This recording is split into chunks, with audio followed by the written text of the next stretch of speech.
welcome back to the Senior Living Show. Today we have Shona McIntyre here, and she's a senior living advisor with Senior Community Connections, and she's going to tell us some more about what a senior living advisor does.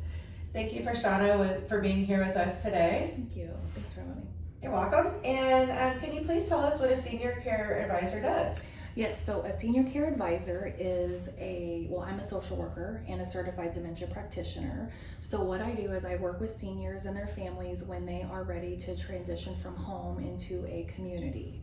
So if they're looking for assisted living, memory care, or independent living, and sometimes even home health, I can help narrow down that search based on their location, financial responsibility of what they can afford, and then the level of care that's most appropriate for them. Great, thank you. And so you can help place a person in any type of housing, independent, assisted, memory care, or even skilled nursing? Yes, absolutely. Great. And what I do is I go in and I assess all of my clients just to see what level of care they're most appropriate for. Sometimes I'll get calls where someone will say, my mom is needing memory care because we just got diagnosed with dementia.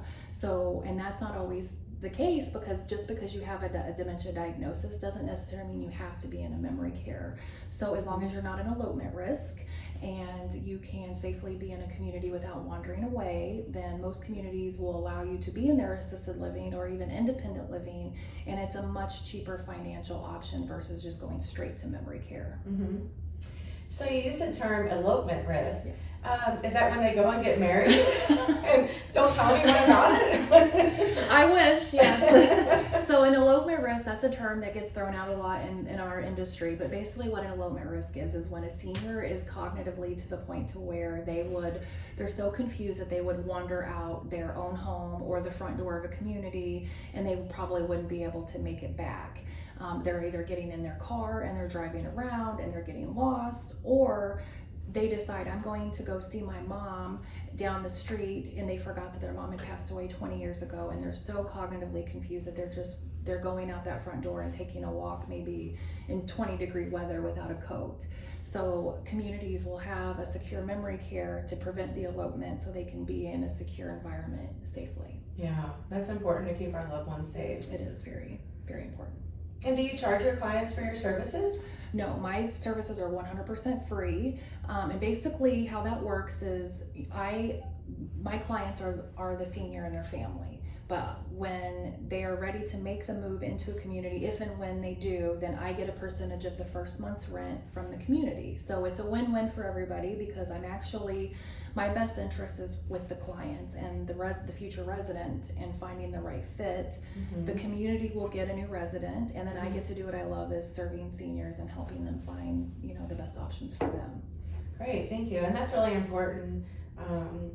That way they can get the help they need when they need it. Absolutely. And do you find that sometimes people take longer than others to find a community? Yes, and actually, I get clients, I'll get a call and they'll say, my mom just had a stroke and the doctor is saying that we can't go home safely any longer and we need to find a place right now. So we'll move really quickly to help find those places. And then other times, which is my favorite actually, is when, they're taking their time because they know that it's coming.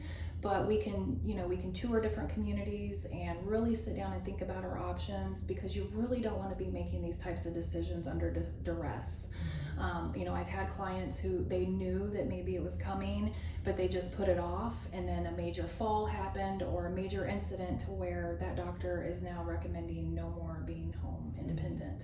So I always tell families, if you can make these decisions without the stress, it's helpful and easier for everybody. Mm-hmm. And do you find that sometimes the people that call you actually just need to stay in their home for a little bit longer? Absolutely, yes. I'm a huge proponent for seniors to be able to stay, and I always say, if you can live home independently, safely, as long as possible, do that, because financially it's very expensive to move into a community. So you got to think of the long game. How much money do I have?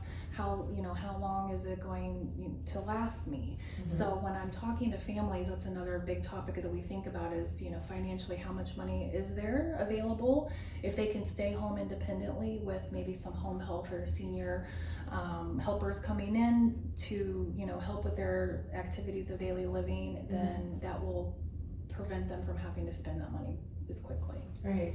And so I assume that you partner with some of those different companies like Home Health or other people that can come in and help with those services. Yes, so I work with a lot of different home health and private duty companies as well, and with me comes my huge array of resources. So whatever we can do to keep a senior home safely, if that's what they wish to do, then we'll do that. And so I have a couple of home health companies I like to recommend, and private duty, and some other different types of resources if they need that.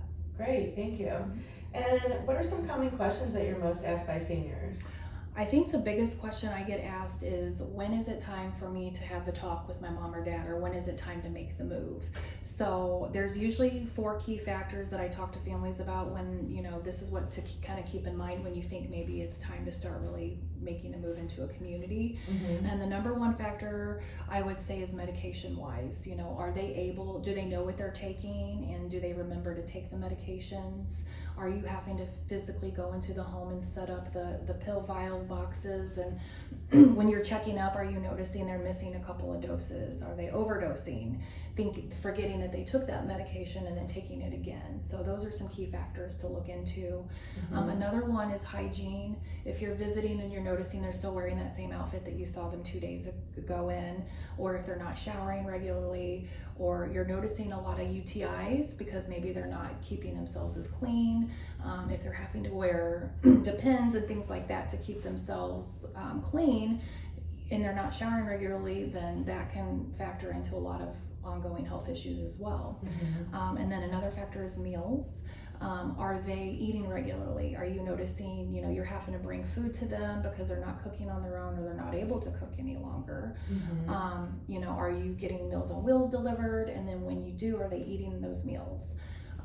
Because nutrition is very important for cognitive stimulation as well. It's food for the brain. And if they're not eating and getting those healthy meals, and maybe they're only existing on fast food, that their nutrition is really suffering.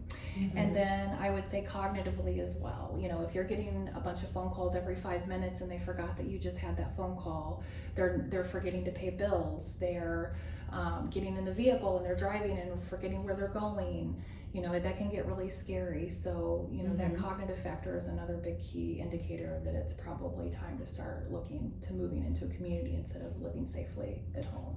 Yeah, and then it's time to reach out to you so you can help them find the right place. Yes, absolutely. Yeah, so basically what you're saying is, if there's safety or health, if you're seeing a lot of red flags about those things, or just feeling uneasy about something, then it's time to reach out to you to find the best place or the best solution for their issue. We can explore those options, and it doesn't always have to be a community, but I think people always think about the things they're losing. They're losing their independence, but really when folks move into a community, they're getting socialization and they're getting their meals regularly, and people actually start doing much better because they're not sitting home alone watching TV all day, eating fast food, and they have those regular check-ins, and the adult children can actually breathe easier knowing, if there's a fall that happens in the middle of the night, someone's there to catch it and get help if they need to, versus, them living home and just never knowing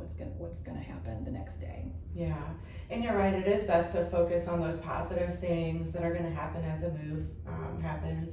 I like to call it a new chapter, because it is like that. It's a new chapter with new friends, and you still have the old memories of the old house and the sentimental things that they had. They can still, try to remember those, and the kids can take on the keepsakes. But it's a new chapter with new friends and new healthy options and safe options available. So, are there any other questions that you're asked most by seniors? I think another question is how do we pay for this? So I sit down and really try to help figure out what they can afford. We don't want to stretch a senior and their budget too thin.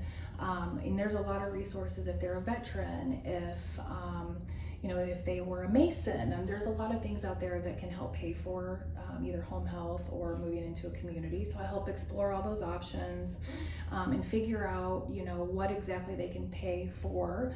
And then I narrow down that search only on those communities that they can afford. So they're not going, making a million phone calls trying to figure out, okay, can I afford this one? Can I afford that one? I'll find 2 to 3 locations that fit their budget.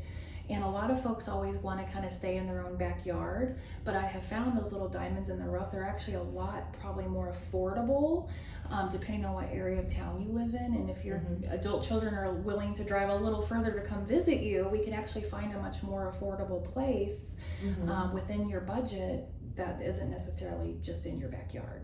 Yeah, great. So you can be a really helpful resource to the family and reduce their stress and energy and time that it takes to find their parents a good place to live. Absolutely. I've worked in this industry for 16 years now, and I worked internally in a lot of these communities, so I really know what happens behind the scenes, and I know what questions to ask, and it can be so overwhelming. The thought of having to start touring communities, there's a huge learning curve to it, and it's kind of trial by fire with these families. You're just picking up the phone and making lots of phone calls and narrowing down your search just based on price or location, and there's so much more to it than just that.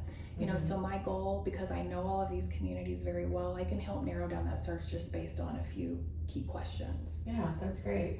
Well, thank you for being such a good resource for the community and helping all the seniors that you do. Thank you. And thank you for watching the Senior Living Show. You can find Shauna's contact information and the details in the show notes. And you can go to guideforseniorliving.com to also find Shauna's contact information. And again, this is Shona McIntyre with Senior Community Connections. And thank you for watching the Senior Living Show. Thank you.